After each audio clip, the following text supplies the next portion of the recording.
مرحبا بكم يا عشاق كرة القدم والألعاب في قناة جيمنج بالعربي. اليوم عندنا فيديو بنكتشف فيها ألعاب الفيديو المفضلة لأشهر لاعبين كرة القدم في العالم. خليكم معنا للنهاية عشان فيه مفاجآت بتضحككم. نبدأ مع لامين يامال، الجوهرة الإسبانية اللي مسح الملاعب بمهاراته. لكن تعرفون وش يحب أكثر من التهديف؟ إنه برول ستارز. إيه نعم، لامين مدمن على برول ستارز، يلعبها كل يوم، وكل ما يطلع من التمرين تلقاه ماسك جواله ويقاتل فيها كأنه بالملعب.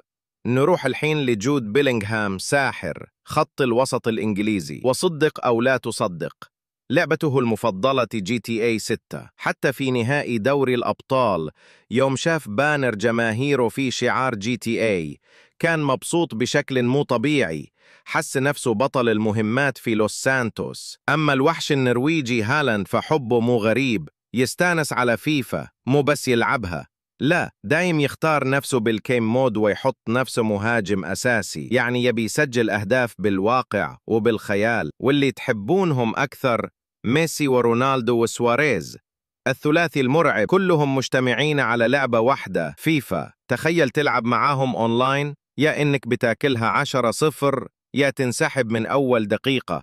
والأطرف فيهم كله غريزمان اللي قلبه مع فورتنايت، وأشهر شيء عنه إنه إذا سجل هدف يحتفل برقصة من رقصات فورتنايت، كأنه ينزل من الباص الطائر بعد ما يطلق صاروخ على الخصم.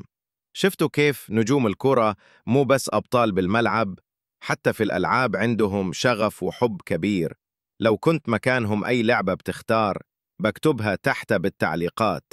ولا تنسون اللايك والاشتراك، لأن عندنا فيديوهات رهيبة قادمة عن أسرار اللاعبين المفضلة. لا تنسى اللايك والسبسكرايب، لأنك ما تبغى تفوت عليك المتعة القادمة.